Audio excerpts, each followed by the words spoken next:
2005 সালের 17 আগস্ট সকাল 10:15 মাত্র আধ ঘন্টার মধ্যে দেশের 63 জেলায় প্রায় 500 জায়গায় একযোগে বোমা বিস্ফোরণ ঘটল। বাদ গেল শুধু মুন্সিগঞ্জ। একটা সংগঠন কিভাবে একই দিনে একই সময়ে প্রায় গোটা দেশে হামলা চালানোর সক্ষমতা অর্জন করলো? কারা এই কাজটা করলো? আর রাষ্ট্র আগে থেকে কিছুই টের পেল না কেন? প্রতিটা বিস্ফোরণস্থলে পাওয়া গেছে একই সংগঠনের নাম লেখা একটা লিফলেট, জামায়াতুল মুজাহিদিন বাংলাদেশ, সংক্ষেপে জেএমবি। 2 জন মানুষ প্রাণ হারান, আহত হন শতাধিক। আর ঠিক 21 বছর পর 2026 সালের আগস্ট মাসে বাংলাদেশের একাধিক জেলায় আবার বোমা আতঙ্ক ছড়িয়েছে। মেহেরপুর, ঢাকার মেট্রো স্টেশন, সাভার, বরিশাল, আদালতপাড়া আর সাভারের একটি বাড়িতে সত্যি সত্যি মিলেছে জেএমবির আস্তানা। এটা কি নিছক কাকতাল? আজকের পর্বের মাঝামাঝি জানবেন 2005 সালে এত ছোট ছোট বোমা দিয়ে ঠিক কী বার্তা দিতে চেয়েছিল জেএমবি। আর ভিডিওর শেষ দিকে জানবেন এমন একটা তথ্য যা খোদ সরকারের নিজের মুখ থেকেই বেরিয়েছে। আর যেটা শুনলে গত 2 বছরে ঠিক কী ভুল হয়েছিল সেই হিসাবটা পুরোই বদলে যাবে আপনার কাছে। গল্পটা 17 আগস্ট থেকে শুরু হয় না, শুরু হয় প্রায় 7 বছর আগে থেকে। 1998 সালের এপ্রিলে ঢাকার পল্লবীতে জামায়াতুল মুজাহিদিন বাংলাদেশ এর সূচনার কথা বিভিন্ন সূত্রে উল্লেখ আছে। নেতৃত্বে শায়েখ আব্দুর রহমান। শুরুতে সংগঠনটা প্রকাশ্যে আসেনি। দাওয়াত আর গোপন সংগঠনের মধ্য দিয়ে দেশের বিভিন্ন অঞ্চলে শিকড় গাড়তে থাকে তারা। 2001 সালের 28 সেপ্টেম্বর সাতক্ষীরা একটা সিনেমা হলে প্রকাশ্যে বোমা হামলা চালায় জেএমবি। এরপর 2002 সালে নাটোরে একটা প্যাটার্ন স্পষ্ট হতে থাকে। জনবহুল বিনোদনমূলক জায়গায় টার্গেট করা হচ্ছিল যাতে সর্বোচ্চ আতঙ্ক ছড়ানো যায়। কিন্তু আক্রমণ একের পর এক ঘটার পরও রাষ্ট্র কেন এই সংগঠনকে গুরুত্ব দিয়ে দমন করল না? এখানে একটা বিতর্কিত প্রেক্ষাপট আছে। তৎকালীন বিএনপি জামাত জোট সরকারের আমলে রাজশাহীর বাগমারায় বাংলা ভাই নামে পরিচিত সিদ্দিকুল ইসলামের নেতৃত্বে একটা বাহিনী গড়ে ওঠে। স্থানীয় প্রশাসনের একাংশে নীরব সমর্থন ছাড়া প্রকাশ্যে সক্রিয় থাকতে পারত কিনা সে প্রশ্ন বিশ্লেষকরা আজও তোলেন। 2004 সালে তৎকালীন সরকারের এক অংশ প্রকাশ্যে বলেছিল বাংলা ভাই বলে কিছু নেই, এটা সংবাদ মাধ্যমের সৃষ্টি।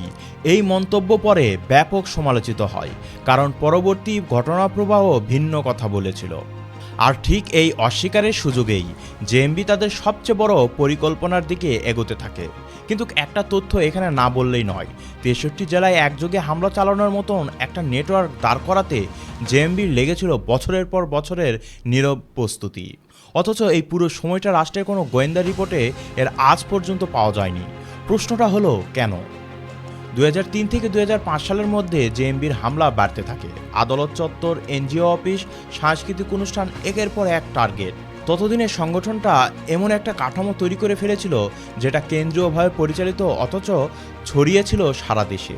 জেলা পর্যায়ে ছোট ছোট ইউনিট প্রতিটা আলাদাভাবে কাজ করতে সক্ষম। এটা অনেকটা একটা ফ্র্যাঞ্চাইজি ব্যবসার মতন। কেন্দ্র থেকে একটাই নির্দেশ যায়, প্রতিটা শাখা নিজের এলাকায় সেটা বাস্তবায়ন করে, একে অপরের উপর নির্ভর না করেই। আর ঠিক এই কাঠামোই 17 আগস্টের হামলাকে সম্ভব করে তুলেছিল। একটা মাত্র কেন্দ্রীয় সেলের উপর নির্ভর করলে একদিনে 63 জেলায় হামলা প্রায় অসম্ভব হতো। কিন্তু জেএমবির কেন্দ্রীভূত সাংগঠনিক কাঠামোই সম্ভবত একসঙ্গে এতগুলো জায়গায় হামলা চালানোর সক্ষমতা তৈরি করেছিল, যারা শুধু একটা নির্দিষ্ট তারিখ আর সময়ের অপেক্ষায় ছিল। সবচেয়ে বড় প্রশ্নটা এখনো বলিনি, এত বড় প্রস্তুতি অথচ হামলার আগে রাষ্ট্রের কোনো সংস্থা কিছুই জানতে পারল না কেন? এই প্রশ্নের উত্তরটা জানার আগে আপনাদের জন্য একেবারে ছোট্ট একটা তথ্য। আপনারা যারা বাটা থেকে জুতা বা অন্য পণ্য কেনাকাটা করেন তাদের জন্য বর্তমানে একটা বাটা ভাউচার গিফট অফার রয়েছে। 3000 টাকার গিফট ভাউচার পাওয়া যাচ্ছে 2250 টাকায়, অর্থাৎ 25% ছাড়ে। আপনার যদি প্রয়োজন থাকে তাহলে অফারটা একবার দেখে নিতে পারেন। কেনার লিঙ্ক ভিডিও ডেসক্রিপশন এবং কমেন্ট বক্সে দেওয়া আছে। এবার ফিরে আসি আমাদের মূল প্রশ্নে। এত বড় একটি হামলার প্রস্তুতি চলছিল, তাহলে গোয়েন্দা সংস্থাগুলো আগে থেকে কিছু জানতে পারল না কেন? বিশ্লেষকদের একাংশের মতে এর পেছনে ছিল গোয়েন্দা বার্তা। আরেক অংশ মনে করেন রাজনৈতিক পর্যায়ে জঙ্গিবাদকে অস্বীকার করার প্রবণতাই ছিল মূল কারণ। দুটো মতই গুরুত্বপূর্ণ, আর একে অপরের বিরোধী নয়, বরং পরিপূরক। 17 আগস্টের সকালে প্রথম বিস্ফোরণের খবর যখন আসে তখন কেউ বুঝতেই পারেনি এটা একটা সমন্বিত সারা দেশব্যাপী হামলা।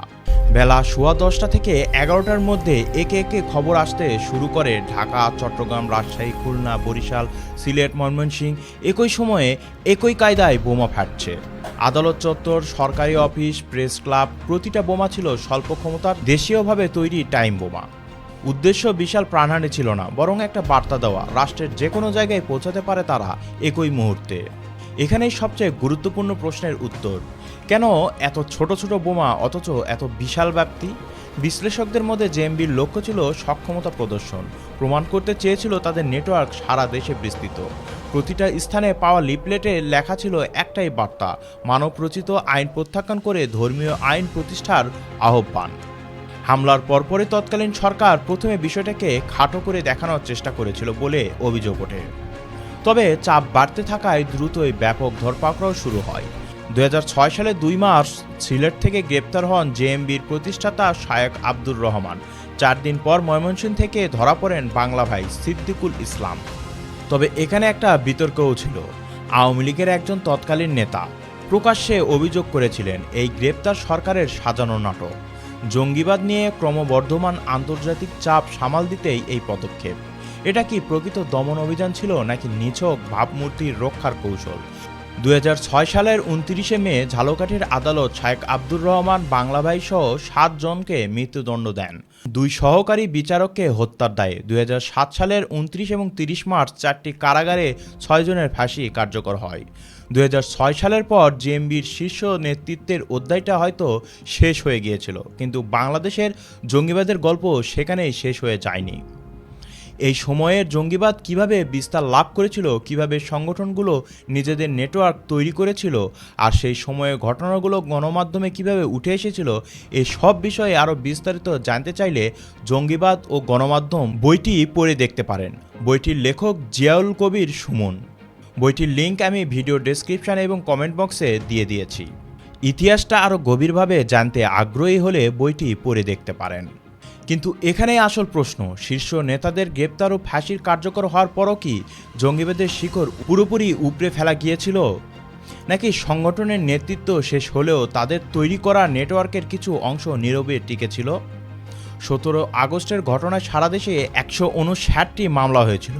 বড় অংশের বিচার শেষ হয়েছে, কিন্তু বহু বছর পরও কিছু মামলা অমীমাংসিত রয়ে গেছে। এটা অনেকটা কৃষকের জমিতে আগাছা দমনের মতো, উপরের অংশ কেটে ফেললেই শিকড় মরে যায় না, অযত্নে ফেলে রাখলে সময় নিয়ে আবার গজাতে পারে। আর ঠিক এখানে আজকের প্রশ্নটা প্রাসঙ্গিক হয়ে ওঠে। 2024 সালের 5 আগস্ট আওয়ামী লীগ সরকারের পতনের আগে পরে সারা দেশের একাধিক কারাগারে হামলা ও ভাঙচুর হয়। কারা অধিদপ্তরের তথ্য অনুযায়ী বিভিন্ন কারাগার থেকে প্রায় 2240 জন বন্দী পালিয়ে যান। 1 বছর পর 2025 সালের আগস্টে কারা মহাপরিদর্শক নিজেই জানান তখনও 700-র বেশি বন্দী পলাতক, যাদের মধ্যে 9 জন জঙ্গি। শুধু পালিয়ে যাওয়াই নয়, ইউরোপীয় ইউনিয়নের আশ্রয় সংক্রান্ত সংস্থা ইউএএ একটি প্রতিবেদন অনুযায়ী 2024 সালের 5 আগস্ট থেকে 5 ডিসেম্বরের মধ্যে জঙ্গি সংগঠনের সাথে সম্পৃক্ত অন্তত 174 জন বন্দীকে জামিনে মুক্তি দেওয়া হয়। সিঙ্গাপুর ভিত্তিক নিরাপত্তা গবেষণা প্রতিষ্ঠান RSIS এর প্রতিবেদনে বলা হয়েছে অন্তত 43 জন উচ্চ পর্যায়ের জঙ্গি জামিনে মুক্তি পান। এই তালিকায় সবচেয়ে আলোচিত নাম এখন একজনই, জেএমবি শীর্ষ নেতা ও সুরা সদস্য মামুন। তাকে সবাই বোমারু মামুন নামেই ডাকে।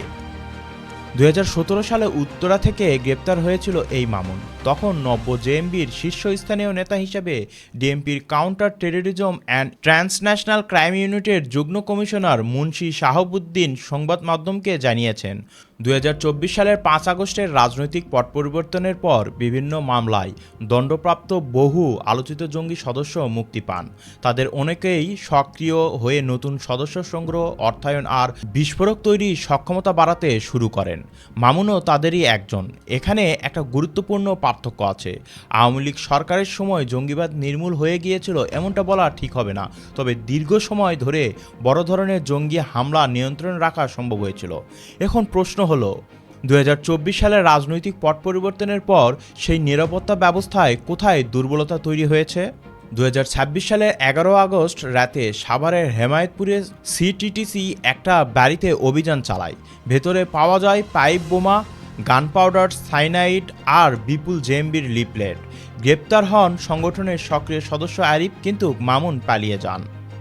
আইনশৃঙ্খলা বাহিনীর সূত্র বলছে, মামুনের নেতৃত্বেই বড় ধরনের হামলার আশঙ্কা তৈরি হয়েছে। জামিনে মুক্তি পাওয়া বা পালিয়ে যাওয়া জঙ্গিদের একটা অংশের এখনও হদিস নেই বলে সাম্প্রতিক প্রতিবেদনে উল্লেখ আছে। এখানে একটা তথ্য বিশেষভাবে গুরুত্বপূর্ণ। 2026 সালের 17 ফেব্রুয়ারি বিএনপির নেতৃত্বাধীন নতুন নির্বাচিত সরকার দায়িত্ব নেয়। প্রধানমন্ত্রী হন তারেক রহমান।